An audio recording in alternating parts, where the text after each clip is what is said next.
കശ്മീർ കത്ര തീവണ്ടി യാത്ര പ്രധാനമന്ത്രി നരേന്ദ്രമോദി നാളെ ഫ്ളാഗ് ഓഫ് ചെയ്യും. ലോകത്തിലെ 8ാമത്തെ അത്ഭുതമെന്ന് വിശേഷിപ്പിക്കുന്ന ഏറ്റവും ഉയരം കൂടിയ റെയിൽവേ പാലവും മോദി നാടിന് സമർപ്പിക്കും. നൂറ്റാണ്ടിന്റെ വിസ്മയമായ ശിവാലിക് താഴ്വരയിലെ കഠിന വഴികളിലൂടെ തീവണ്ടിപ്പാത നിർമ്മിക്കാൻ ഒരു നൂറ്റാണ്ട് മുൻപ് കശ്മീരിലെ രാജാക്കന്മാർ കണ്ട സ്വപ്നമാണ് യാഥാർത്ഥ്യമാകാൻ പോകുന്നത്. കശ്മീരിലെ സങ്കൽദാനിൽ നിന്ന് റിയാസി ജില്ലയിലെ കത്രയിലേക്കാണ് റെയിൽപാത. വന്ദേ ഭാരതാണ് ആദ്യം ഓടുക.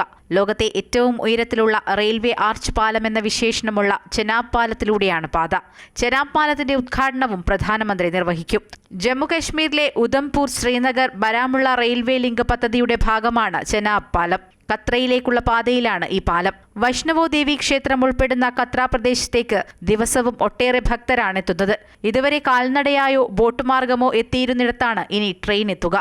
272 കിലോമീറ്റർ ദൈർഘ്യത്തിൽ 38 തുരങ്കങ്ങളും 927 പാലങ്ങളുമുള്ള കശ്മീർ റെയിൽവേ പദ്ധതിയുടെ ഭാഗമാണ് ഈ പാത. ആധുനിക കാലത്തെ നിർമ്മാണ അത്ഭുതങ്ങളിലൊന്നായാണ് വിശേഷിപ്പിക്കുന്നത്. ഇന്ത്യയുടെ മറ്റ് ഭാഗങ്ങളുമായി കശ്മീർ താഴ്വരയെ ആദ്യമായി ബന്ധിപ്പിക്കുന്ന പാലമെന്ന സവിശേഷതയും ചെനാബ് പാലത്തിനുണ്ട്. 1892 മാർച്ച് 1 മഹാരാജ് പ്രതാപ് സിംഗ് ആണ് ജമ്മു ശ്രീനഗർ റെയിൽപാലത്തിന് ആദ്യമായി തറക്കല്ലിട്ടത്. പിന്നീട് 1898 മഹാരാജ രൺബീർ സിംഗ് ജമ്മു ശ്രീനഗർ റെയിലിന് വീണ്ടും തറക്കല്ലിട്ടു.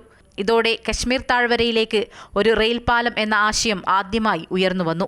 2002 കേന്ദ്ര സർക്കാർ ഈ റെയിൽപാത ഒരു ദേശീയ പദ്ധതിയായി പ്രഖ്യാപിച്ചു.